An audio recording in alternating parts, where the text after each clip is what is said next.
کہ چڑیا کو بھی انٹینشنلی مت مارو جب تک اس کی ضرورت ہے، کہ لوگ باگ صرف اپنے سواد کو چینج کرنے کے لیے، اپنی زبان کو ایک اچھا سواد دینے کے لیے نان ویجیٹیرین جو بے زبان جانور ہیں ان کا قتل کرتے ہیں بڑی بے رحمی سے۔ مفتی صاحب میں پوچھنا چاہ رہا تھا کہ یہ جو جانور ہیں ان کے لیے جنت جہنم ہوگی یا نہیں، کیونکہ جہاں تک میں نے سنا ہے یا جانا ہے تو یہی پتہ چلا ہے کہ نہ جانور کے لیے جزا ہے نہ سزا ہے، تو کیا قربانی کے جانور کے لیے بھی یہی پیرامیٹرز ہیں؟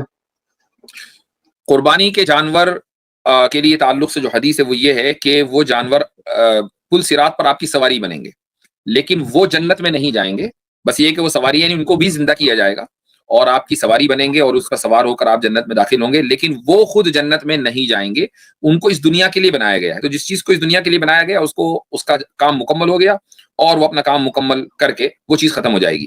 جنت میں ان کا کوئی کام نہیں ہے، جنت میں ان سے بہتر چیزیں ہیں، کیونکہ جنت میں بھی ان کو اگر مان لیجیے لے کر بھی جایا جائے، کام تو یہ انسانی کا کریں گے نا، چونکہ جانور ہیں، اب ان کو انسان تو بنایا نہیں جائے گا، تو جب ان کو کام وہاں پر بھی انسانی کا کرنا ہے تو بھائی ان کو تھوڑا سا ریلیکسیشن ملنا چاہیے کہ نہیں؟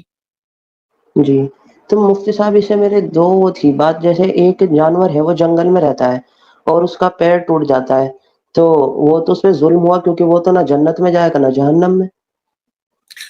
کس نے ظلم کیا؟ انسان نے ظلم کیا یا یہ خود ہو گیا؟ وہ اگر تو پھر انسان نے مفتی ظلم کیا تو انسان جہنم میں جائے گا، اگر اس نے جانور پر ظلم کیا اور اس کا پیر کاٹ دیا، توڑ دیا، توبہ اللہ نہیں کی تو وہ جائے گا جہنم میں۔ تو ظلم کہاں ہوا؟ ظالم کو تو ظلم کا بدلہ مل گیا۔ اب رہی یہ بات کہ اگر جانور خود کسی دوسرے جانور کا شکار ہو گیا یا وہ خود گر گیا تو یہ آپ اس کو ظلم نہیں کہیں گے، بلکہ یہاں اللہ تعالیٰ نے اس کائنات کو جو بنایا ہے وہ اس طریقے سے بنایا کہ یہاں کاز ہیں اور ان کازز کے ایفیکٹس ہیں۔ ایک جانور ہے، اس کی جو ایپیٹائٹ ہے، اس کی جو بھوک ہے وہ اس طرح مٹے گی جب وہ دوسرے جانور کا شکار کرے گا، وہ نہیں کرے گا تو وہ مر جائے گا۔ اللہ تعالیٰ نے اس لائف کو اس طریقے سے یہاں پر پرزرو کیا ہے جب تک کہ یہاں اس کو پرزرویشن اس کا مقدر ہے۔ تو ایک لائف دوسری لائف کو کھائے گی، اس کو ہم ظلم نہیں کہیں گے بلکہ یہ سروائیول پروسیس ہے، ٹھیک ہے؟ مفتی صاحب اس کا کوز نیچر ہوا، جیسے اس کے پیر پر پیڑ گر گیا یا پھر اسے طوفان سے وہ کہیں گر گیا یا اس کی موت ہو گئی، تو پھر اس کا تو بھائی کوز اتنا نیچر ہوا نا۔ تکلف، سوری بھائی، یہ اتنا تکلف کے جنگلوں میں جو گھومنے والے پرندوں اور جانوروں کے اوپر آپ سوال، ادھر بیڑا غرق سماج کا ہو گیا جس کے اوپر ہمیں کام کرنے کی ضرورت ہے۔ بھر بھر کے لوگ جو ہیں وہ جہنم کی طرف جا رہے ہیں، ان کو روکنے کا کام کریں۔ آپ کو جنگل کے اندر کسی ٹانی کے اوپر بیٹھی ہوئی چڑیا کی فکر ہے میرا بھائی، کیوں اپنا وقت یار نوجوانوں ضائع کرتے ہو؟ میں حضرت معذرت چاہتا ہوں، میں بول پڑا بھائی، مگر میرا دکھ ہے، حدیث اللہ کے رسول نے فرمایا من حسن الاسلام المرء ترکہ ما لا یعنی، اسلام کی خوبصورتی یہ ہے کہ پروڈکٹیو چیزوں کے اندر، پریکٹیکل چیزوں کے اندر اپنے آپ کو لگائیں یار۔ میرا بھائی میں معذرت چاہتا ہوں، مت مانیے گا، ایک بھائی کے طور پر نصیحت کر رہا ہوں، کیا لا یعنی متشابہات اور فضول چیزوں میں نہ وقت ضائع کریں۔ جی میں آپ کا برا نہیں مانتا، مجھے پتا ہے آپ کا مزاج ایسا ہی ہے، مگر بس یہ کوشچن تھا جیسے آپ کا مزاج ایسا ہی ہے۔ یار صحیح ہے۔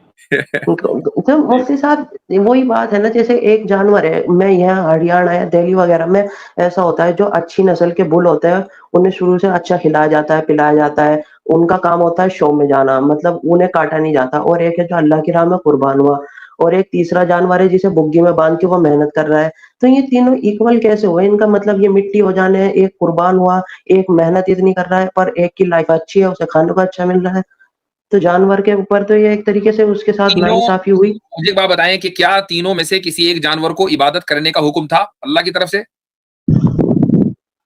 کہ نماز بھی پڑھنی ہے، روزہ بھی رکھنا ہے؟ نہیں، مکلف نہیں ہے نا۔ اچھا، ان جانوروں کو اللہ تعالیٰ نے بنایا کیوں؟ تاکہ انسان کی خدمت کریں۔